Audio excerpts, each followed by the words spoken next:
What's going on, guys? Scorntown here. If you're new, welcome. If you're coming back, welcome back. Bringing you a how to improve your Fortnite gameplay video. I have 3 ways to show you things that I found in my experience from research on the internet, watching pros stream, different things like that, that I have found I've literally made a big step forward rather than small pee-pee steps. And I hope to share those with you now. Admittedly, disclaimer, I'm not a pro by any means. I would consider myself a hardcore casual, if that, real life duties, everything. But every time looking to get better, and I want to share with you some of the things that I feel have made a huge impact in really getting to be a better player. So it's coming at you right now. Drop it.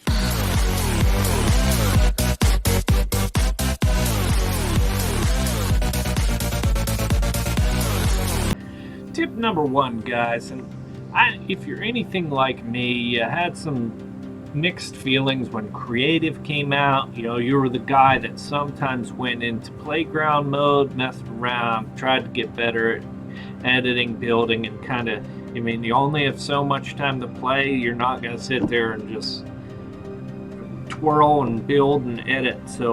But what I'm really going to tell you is there's a quicker way to do it now that Creative Islands came out. So where I am now, I'm in the game, I hit creative mode, I hit create a server, and I'm here in my, server. So I'm going to the block. So what I'm going to say, what's important about this is for your building, 1, there's no harvesting, you have infinite mats, you can do whatever you want. So I'm going to say, you go in here, literally just spend 15 minutes, warm up in here. You'll see tremendous results in how much better your building gets. And maybe I was late to the game, but it wasn't something that was obvious to me when I was starting to play, especially on PC. It's just something you get used to the motions, get used to the pace. Maybe it's something you want to do after patches because it saves sometimes to manipulate the speeds. Also, while you're in here, you can edit, you can build. I would recommend doing a couple other things like creating that box as fast as you can. Challenge yourself, find creative ways to create builds that you think you can use in an actual fight. Easier said than done, but it starts here. Infinite mats, get used to switching mats, doing different things. It literally is training grounds.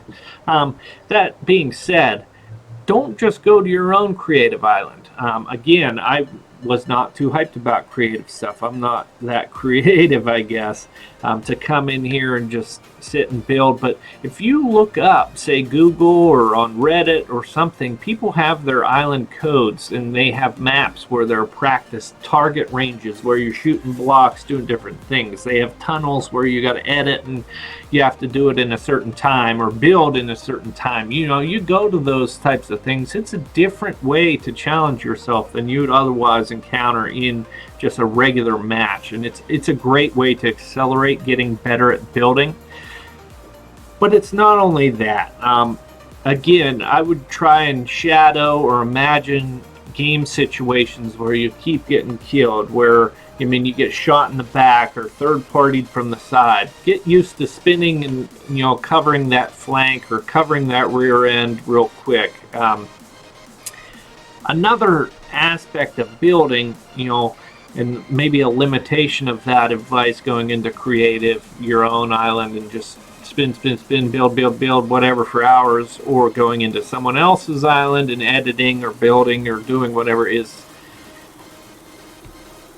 Building is great, but one of the big factors I know I personally get killed sometimes from is getting stuck in my build versus being able to quick swap between what I want to build and a gun or my pickaxe to a build. You're swiping at a tree or a wall or something, you get shot and you want to switch to your wall or roof or something to protect yourself, and boom, you're already ramped up. So one of those things I would really practice is try to incorporate your equipment swaps while you're practicing your building.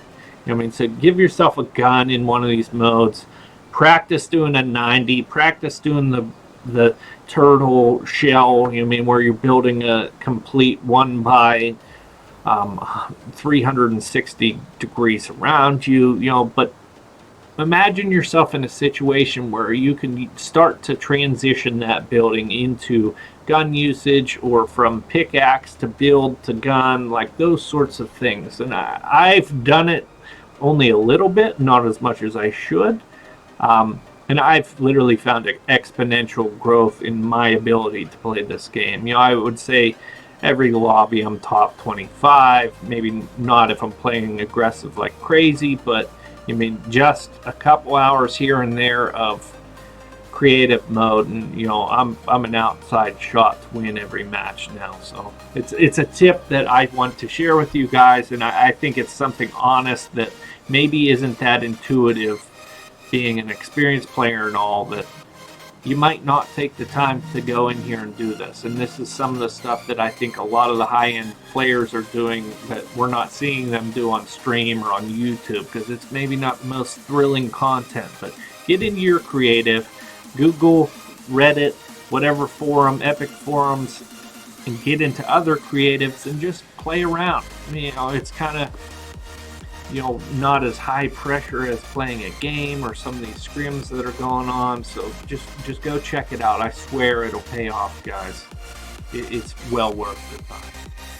Tip number 2, gunfights. Obviously, it's one of the most significant, if not the significant part of this game.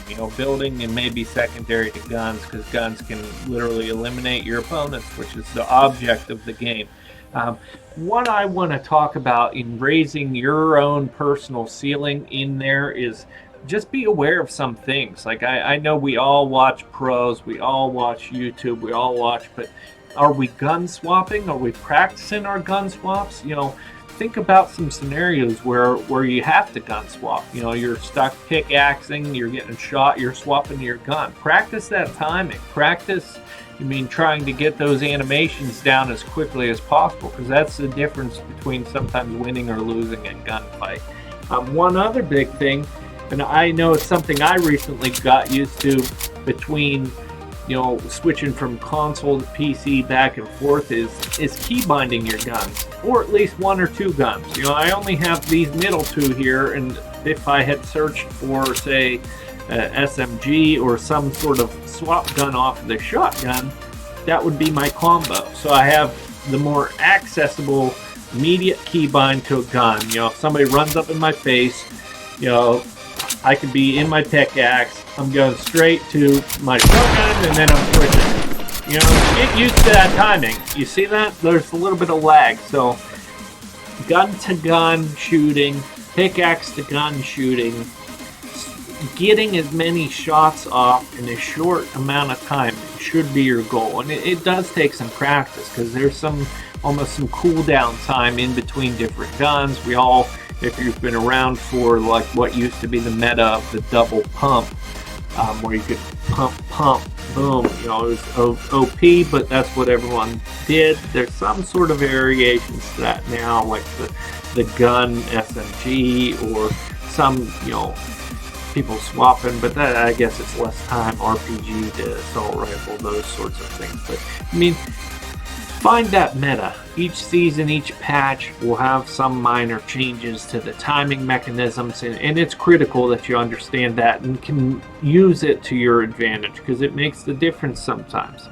That segues into my next tip, which would be, we don't all like the same guns. Just because something's the meta, if it's something that doesn't vibe with you, it doesn't mean it's not viable as an option to use in a game.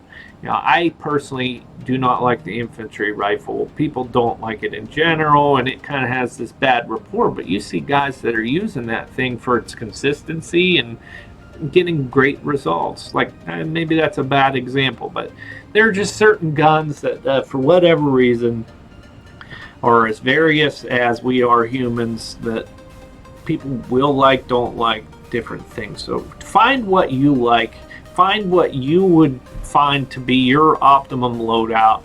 It may or may not be the meta, and just stick to it. It'll go a long way. Having that confidence, at least when you get the gun that's your favorite, is is significant in one of these rounds.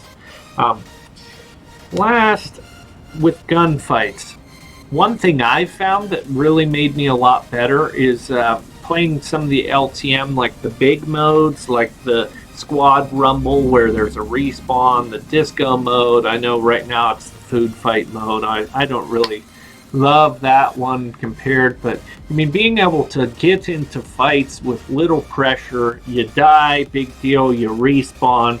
I know sometimes you get ganged up on and there's 15 people shooting at you at once, and that's not very helpful, but you'll sometimes get into those shotgun jumping fights where you're both shooting at each other. Low pressure, it's not like a top 10 situation. You play it out, you get better, and it goes a long way in really helping you towards the regular game, because those skills, getting used to tracking guys, getting used to the way guys move, getting used to the ducks and peeks and things that you can do to avoid taking damage is really something that those big modes can be used for, in my opinion, to really help you get better in a short time. So anyway, check out metas, check out the guns, get used to swapping, try and get used to key binding and making your guns as accessible as possible, just for whatever reason. You gotta get used to shooting as many times as you can, as quick as you can, because even those split seconds that say you practice your swap between a shotgun and an SMG, that could be the difference between a 20 or 30 point hit that drops your opponent versus drops you. So check it out for real, because it's worth some practice, even as simplistic as it seems. The last thing, the third and final tip, I'm gonna call it pro syndrome. We all watch the good streamers. We watch the pros, we watch the scrims, we watch the tournaments, and these guys are literally at the epitome, the tippy top of the pyramid of the players. You don't watch how every day the average Joe or Jenny plays this game. They could be very good players, they're just not pros. So what I'm going to do to exemplify a little bit, I'm in my game. Let's pretend that bush right there at Northwest is another player. A pro, they see him, they're going to crouch, maybe creep, they're going to be building like crazy, getting high ground, boom, boom, shooting, and constantly pushing. At this point in the game, everyone's used to those high kill solos versus squads, solos versus duos, those sorts of games and output that these pros are constantly and consistently able to do.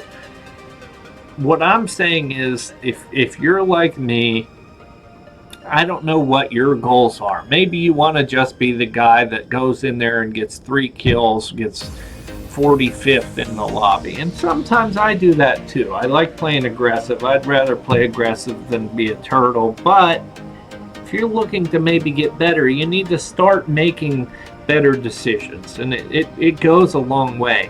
Know your skills, know your output of what your weapons can do, your health, the circumstances. Make a mental checklist of those things in your mind when you're playing these games, when you're playing a lobby, and go through them before you make a rash decision. If you see a guy, let's say at Truckin' Oasis over there, and he's running left to right on you, are you going to shoot at him now he knows you're here? Some people do that. The pros do it a lot because they're not scared, because who's going to push them and kill them? Doesn't typically happen. So make those sorts of assessments. If I'm at 89 health right now, no shield, is it smart to push somebody? If you hit them and see they're in the white, maybe. If they're in the blue, maybe you disengage. I know one thing for me is changing those decisions. Like, I got my first solo win. And again, I don't play a lot of solos. I haven't played tons and tons. But part of that was just making better decisions. Like, I'm a good player, but when I'd see a person, I went after them.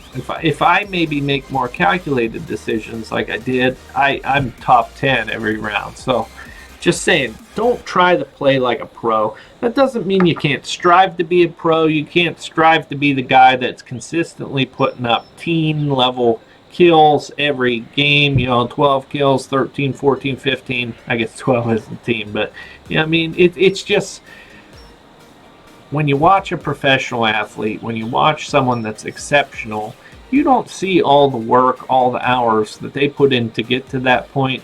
And unless you feel or can do that, don't try to play like that. You find your own style, work to that point if that's your goal, or if you just want to win matches, play to win.